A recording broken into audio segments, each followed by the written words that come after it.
Hello, cherished viewers. Welcome back to Sandy Home Recipe. Mwako about Sandy Home Recipe. Send the can out with me video. Remember to subscribe. Now I share. Now I like it. Do me a notification bell no. Send me the video. Pia better why on Sabeka. The best one say bear chicken wing stew. Yes, started. Ube blend onion, garlic, ginger, anise, rosemary, spring onion. To my returning subscribers, thank you so much for your support. May the good Lord bless you all. We are not aqua blended. Now the esi in chain. Now with the aqua blending or chop onions or so. Very and lemonade bag good chicken. Where you see ginger, onion, garlic, bell pepper, anise. We are not the good or chicken. Now the chicken season swear the aka one ama.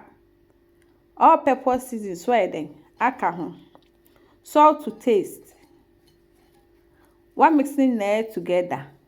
To my returning subscribers, thank you so much for your support. May the good Lord bless you all. We just work for 30 minutes. After 30 minutes, no, now the kosi jaso, na one no. Oh, na wa dane dance ni na eden, ebe bi ye.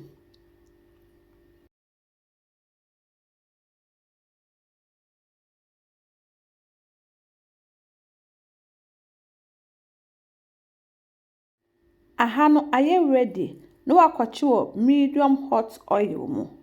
Ba wo de fresh rosemary begu oil no.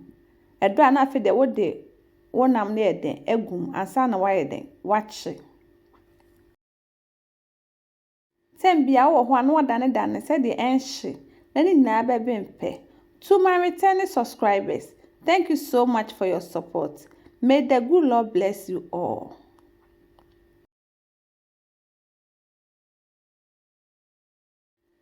Aha no aben na watwe esi nche na aba foye ne so we ye blended tomatoes we esi nche wo de oil begu sauce pie esi jasum edra na wo de o mix spices here den egumo wache mo kakra ansa na wo de wo chop onion so here den aka ho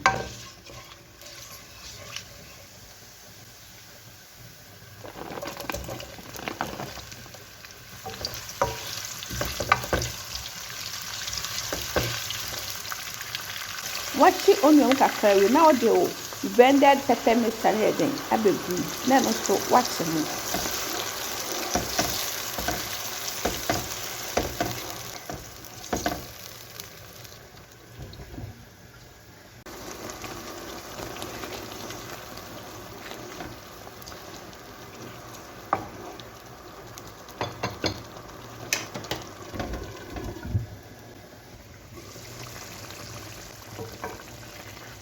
what pepper mix and musu ewie now the tomato paste egumu now we mixing it together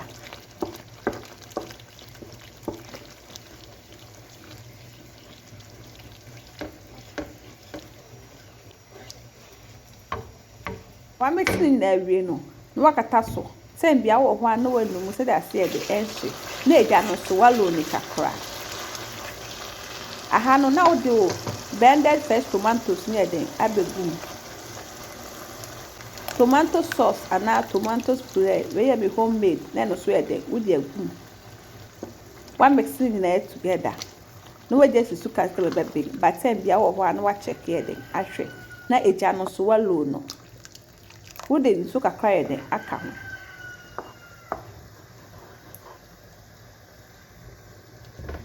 wache mu kakra no so awie no now what the chicken stock now no I not the gum no akoso ma na so.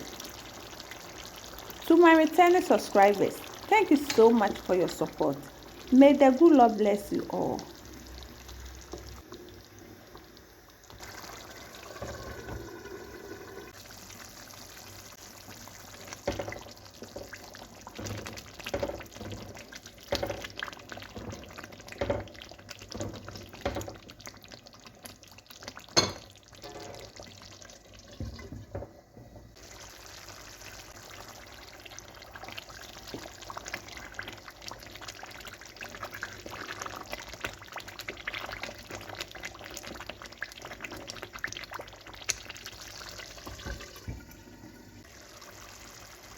aka kama na ben now the stew spices egg mu.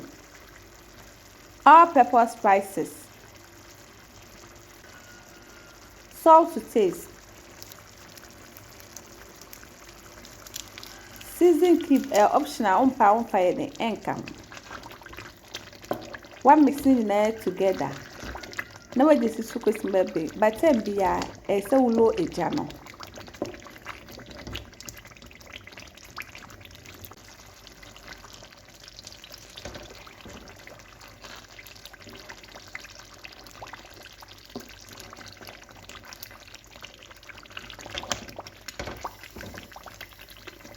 Our vegetables abetimi de gum we onion, pepper, bell pepper and a spring onion.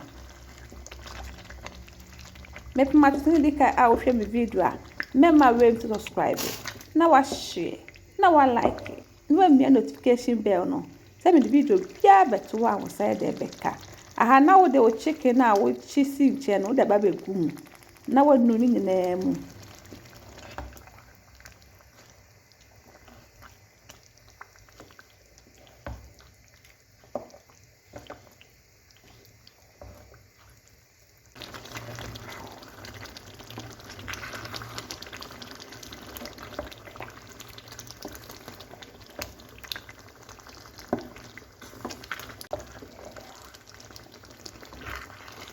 I am ready. Now what tree and what serve. Wunya white rice, I bet him the and I set by rare. It's really nice. You will love it if you give it a try. Now this is our chicken stew recipe. Like the video and subscribe to my channel. Thank you so much.